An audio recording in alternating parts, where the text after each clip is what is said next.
ನ್ಯೂಯಾರ್ಕ್ನಲ್ಲಿ ಭಾರತೀಯ ಮೂಲದ ಮೆಹುಲ್ ಗೋಸ್ವಾಮಿ ಅಗತ್ಯಕ್ಕಿಂತ ಹೆಚ್ಚು ವೆಚ್ಚವಾಗುವಂತೆ ಮಾಡಿ ತೆರಿಗೆ ಹಣ ಹಾಳು ಮಾಡಿದ್ದಾರೆ ಎಂದು ಶೆರೀಫ್ ಕಚೇರಿ ಅವರನ್ನು ಬಂಧಿಸಿದೆ.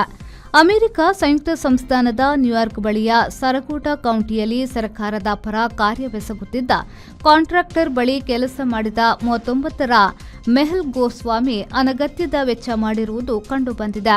ಇದನ್ನ ಅಲ್ಲಿ ಗ್ರ್ಯಾಂಡ್ ಲಾರ್ಸೆನಿ ಎಂದು ಹೇಳುತ್ತಾರೆ. ಹಾಗೆ ಅನಗತ್ಯವಾಗಿ ಹೆಚ್ಚು ಖರ್ಚಾಗುವಂತೆ ಮಾಡಿದ್ರೆ ಅದನ್ನ ನೆರಳು ಕಳ್ಳತನವೆಂದೇ ಪರಿಗಣಿಸಲಾಗುತ್ತಿದೆ. ಸರಗೂಟ ಕೌಂಟಿಯ ಶೆರೀಫ್ ಕಚೇರಿಯು ಜನರ ತೆರಿಗೆಯ $50,000 ದುರುಪಯೋಗ ಆಗುವಂತೆ ಮಾಡಿದ್ದಾರೆ ಎಂದು ಹೇಳಿತ್ತು. ಅದರ ಮೇಲೆ ಶೆರೀಫರ ಕಚೇರಿ ಮತ್ತು ನ್ಯೂಯಾರ್ಕ್ ರಾಜ್ಯ ಇನ್ಸ್ಪೆಕ್ಟರ್ ಜನರಲ್ ಕಚೇರಿಯವರು ಕೂಡಿ ತನಿಖೆ ನಡೆಸಿ ಆರೋಪಿಯನ್ನ ಬಂಧಿಸಿದ್ದಾರೆ. ನ್ಯೂಯಾರ್ಕ್ ಸ್ಟೇಟ್ ಕಚೇರಿಯ ದೂರಿನನ್ವಯ ನೌಕರರಾಗಿ ಕೆಲಸ ಮಾಡುತ್ತಿದ್ದ ಗೋಸ್ವಾಮಿಯು ಹೆಚ್ಚಿನ ಆದಾಯಕ್ಕಾಗಿ ಗ್ಲೋಬಲ್ ಫೌಂಡ್ರೀಸ್ ಸೆಮಿಕಂಡಕ್ಟರ್ ಕಂಪನಿಗೂ ಕಾಂಟ್ರಾಕ್ಟರ್ ಕೆಲಸ ಮಾಡುತ್ತಿದ್ದ. ಹಾಗಾಗಿ ಎರಡು ಕಡೆ ಕೆಲಸ ಮಾಡುವ ಮೂಲಕ ಸರ್ಕಾರದ ಹಣ ದುರ್ವ್ಯಯ ಆಗುವಂತೆ ಮಾಡಿದ್ದಾರೆ ಎಂದು ದೂರು ದಾಖಲಾಗಿತ್ತು.